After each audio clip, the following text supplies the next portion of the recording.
ದೇವರ ಪರಿಶುದ್ಧವಾದ ನಾಮಕ್ಕೆ ಸ್ತೋತ್ರವಾಗಲಿ. ತಿರುಗಿ ದೇವರು ಈ ಸಮಯದಲ್ಲಿ ವಿಡಿಯೋ ಮಾಡಲು ಅವಕಾಶ ಮಾಡಿಕೊಟ್ಟಿದ್ದಕ್ಕಾಗಿ ದೇವರಿಗೆ ಸ್ತೋತ್ರವಾಗಲಿ. ಸಮಯದಲ್ಲಿ ನಾನು ವಿಡಿಯೋ ಮಾಡಲು ಮುಖ್ಯ ಉದ್ದೇಶ ಏನು ಅಂದರೆ, ಈಗಾಗಲೇ ಒಂದು ಸ್ಪಷ್ಟವಾಗಿ ನನಗೆ ಒಂದು ವಿಡಿಯೋ ಸಿಕ್ತು. ಅದರಲ್ಲೇನು ಅಂದರೆ, ತುಂಬ ಪಾಪ್ಯುಲರ್ ಆಗಿರ್ತಕ್ಕಂಥ ಒಂದು ಪ್ರವಾದಿ ಅಂದರೆ ಅವನು ಯೇಸು ಸ್ವಾಮಿ ಪ್ರವಾದಿ ಅಂತ ಹೇಳೋಕ್ಕೆ ಅವನು ಲಾಯಕ್ಕಿಲ್ಲ. ಆ ಮನುಷ್ಯನ ಒಂದು ವಿಡಿಯೋ ಸಿಕ್ತು. ಸೊ ಆತನು ಪ್ರವಾದಿ ಅಂತಕ್ಕಂಥ ಒಂದು ಮುಸುಕಿನಲ್ಲಿ ಇರುವಂಥ ಕುರಿ ವೇಷದಲ್ಲಿರುವಂಥ ಒಂದು ಭಯಂಕರ ತೋಳ. ಸೊ ಆತನ ಒಂದು ಭಯಂಕರವಾದ ದೃಶ್ಯವನ್ನು ನಾನು ನೋಡಿದೆ. ಸೊ ಅದರಲ್ಲಿ ಅವನು ಒಂದು ಹೆಣ್ಣು ಮಗಳನ್ನು ಯಾವ ರೀತಿಯಾಗಿ ಆ ಒಂದು ಹೆಣ್ಣು ಮಗಳ ಜೊತೆ ಆತನ ಒಂದು ಬಿಹೇವಿಯರ್ ಇದೆ ಅಂತ ನೀವು ನೋಡ್ಬೋದು. ಆ ಹೆಣ್ಣು ಮಗಳಿಗೆ ಆತನು ಹೊಡಿತಾ ಇದ್ದಾನೆ. ಯಾಕಂತ ಇದು ಇನ್ನೂ ಸ್ಪಷ್ಟವಾಗಿ ಗೊತ್ತಾಗಿಲ್ಲ.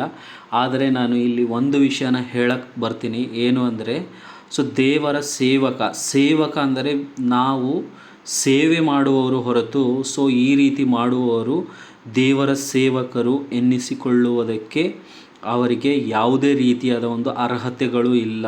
ಏಕೆಂದರೆ ದುಷ್ಟಾತ್ಮನು ಅವರ ಒಂದು ಆತ್ಮದಲ್ಲಿ, ಅವರ ಒಂದು ಶರೀರದಲ್ಲಿ ಪ್ರವೇಶ ಮಾಡಿದಾಗ ಮಾತ್ರ ಈ ರೀತಿಯಾದ ಒಂದು ಕೆಲಸಗಳನ್ನು ಅವರು ಮಾಡಲು ಸಾಧ್ಯ. ಆದರೆ ಇವತ್ತು ಅನೇಕ ಜನರು ಇದೇ ಮುಸುಕಿನಲ್ಲಿದ್ದು ಅನೇಕ ಜನರನ್ನು ಮೋಸಗೊಳಿಸುತ್ತಾ ಅನೇಕರನ್ನು ಈ ರೀತಿ ಹಿಂಸೆ ಪಡಿಸ್ತಾ ಇದ್ದಾರೆ. ಆದರೆ ಬೆಳಕಿಗೆ ಬಂದಿಲ್ಲ ಇನ್ನು.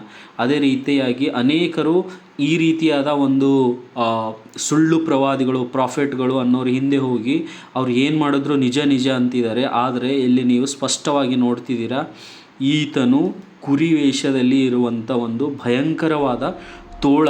ಅದೇ ರೀತಿ ಇನ್ನೂ ಅನೇಕರಿದ್ದಾರೆ. ಸೊ ದೇವರು ಖಂಡಿತವಾಗಿ ಅವರ ಒಂದು ಮುಖವಾಡವನ್ನು ಅತಿ ಶೀಘ್ರದಲ್ಲಿ ಬಯಲಿಗೆ ತರುವಂತನಾಗಿದ್ದಾನೆ. ಅದಕ್ಕೋಸ್ಕರ ಯಾವ ಪ್ರವಾದಿಗಳ ಹಿಂದೆ ನೀವು ಹೋಗ್ತಾ ಇದ್ದೀರಾ, ಅವ್ರು ಯಾರು ಅಂತ ನೀವು ಮೊದಲು ತಿಳ್ಕೊಳ್ಳಿ. ಏಕೆಂದರೆ ಅದನ್ನು ತಿಳಿದಾಗ ಮಾತ್ರ, ವಾಕ್ಯದಿಂದ ಪರಿಶೀಲನೆ ಮಾಡಿದಾಗ ಮಾತ್ರ ನಿಮಗೆ ಗೊತ್ತಾಗುತ್ತೆ. ಇಲ್ಲ ಅಂದರೆ ಇಂಥವರ